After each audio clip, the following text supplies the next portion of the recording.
Gender Justice Nevada, a grassroots 501c3 pending organization founded in 2011 after the passage of fundamental civil rights for persons in Nevada on the basis of gender identity or expression, or maybe more commonly known as transgender persons.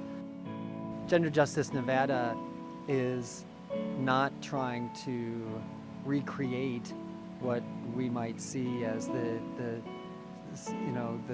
troubled and in some respects failing social forms of organization that are around us, hierarchical, exploitative, about profit, about kind of command or control. Rather, our efforts are to play together, not even so much to work together at common ends, that each of us is a leader in our own ways, and that the way that we get where we're going is by each one of us stepping forward and asserting what it is that they are wanting or needing. As queer people, as gender nonconforming people, what we are is a subversion. We are an embodiment of subversion to the existing system or structure. From our vantage point, the patriarchal binary system of sex gender as it has existed in Western culture, at least for the last 300 years, if not longer, is the structuring element in our culture. It is the foundation upon which every other structure is built. And as queer people, gender nonconforming people, our attempts at coming together and playing together and pressing for inclusive change that is around race, ethnicity, that is around class, that is around age and geography and other forms of hierarchical exclusion in our culture, that at its root this binary sex gender system sits. And the ways that we organize, in a sense, sort of waiting for people to step forward in order to move in a particular direction until we have the capacity from our own communities, from persons in our own communities, then those are things that are going to need to wait. I think is in and of itself a way that we in that organic way are challenging these constricted and constructed systems. There was somebody some time ago I learned from who said that organizing around gender identity or expression is like trying to apply the rules that are present in the state of solids to the state of fluids. That we're not solid, we're not solids. Queer people, trans people, gender nonconforming people, we are not solids, we are fluids. And so the ways that we come together, the rivers that we come to be a part of, the lakes and the oceans that we create as we come together and flow together and pool our resources and pool our skills and pool our hearts and our minds together, that fluidity is what is who we are. And it's what, I don't know, it doesn't set us apart, but I hope what it does is it provides a vision for something else, something that is really of life. This binary system is the first system that we encounter in our lives. It's the place and way in which we are told that we're human beings. It's the first question that we ask of people when somebody is pregnant. We ask, is it a boy, is it a girl? It's the first division. It's the place that we meet not just ourselves, not just others, but we meet this way of thinking, this cultural consciousness that says there are these people and there are those people, and these people do these things and those people do those things. And we're commanded every day and in multitude of ways, from the day that we're born until the day that we die in this culture about conforming to these systems, and we stand for justice in these systems. We stand for liberation from these systems, and that we would lead in that. That trans people have a special position, an honored position, a position of hopefulness and optimism and of growth and of change. Life affirming change. As advocates for transgender health, we are engaged in getting to know each other, I guess, providing opportunities through a needs assessment that we've developed in collaboration with a number of different organizations and state entities to do the first ever survey, provide the first ever snapshot of our trans and gender nonconforming communities. We're engaged in anti-violence work through the Queer Anti-Violence Project.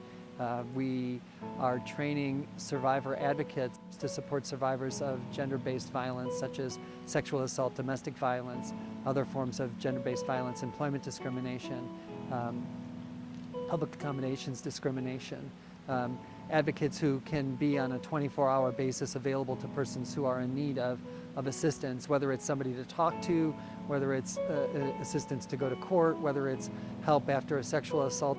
The unique thing about these advocates is that they're trained in and are conscious of gender diversity.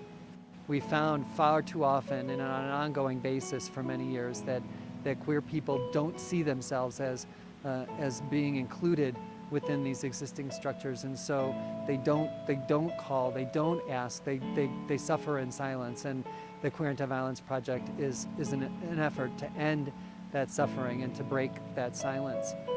We also provide direct service, counseling services, groups for survivors of various forms of gender violence, individual couples, families counseling as well. We're involved in economic livelihood through the Trans Economic Livelihood Project in collaboration with a variety of organizations to provide training, support around interviewing and job skills.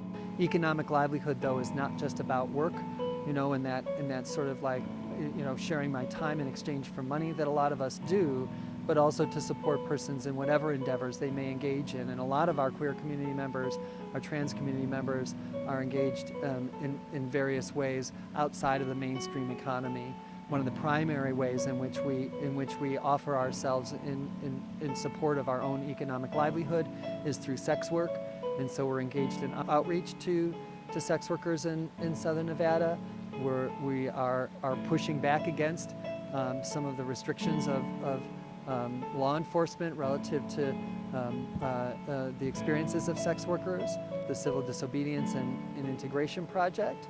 We are working around the civil rights bills, trying to get good enforcement of these bills, trying to support and educate the state agencies that are charged with adjudicating claims of discrimination and harassment in the workplace or in places of public accommodations. We are also in many ways these days engaging with school districts, in particular the Clark County School District, providing training and offering support so that people can tune in to the need that we would have a direct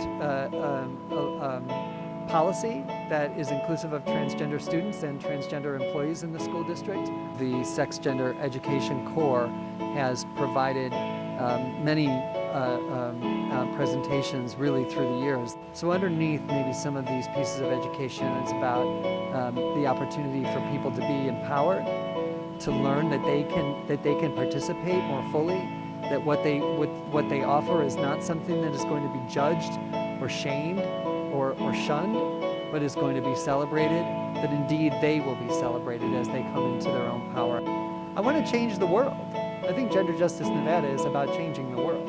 It's not about creating, safe workplaces, although that's part of it. It's not about supporting individuals who are survivors of gender-based violence, although that's a part of it. It's not about educating people about the binary system of sex, gender, and how it operates in every one of our lives, although that's an important part of it. I believe that Mother Earth is vomiting us up, that what's happening now is the consequence of thousands of years, maybe 10,000 years of exploitation of Mother Earth. And I want to be a part of a group of people. I want to be in collaborative leadership with others to support growth and change that is humane, is parallel, is non-exploitational, is respectful, is honest, is about love and compassion, not about profit and greed. And that's what, to me, gender justice is about.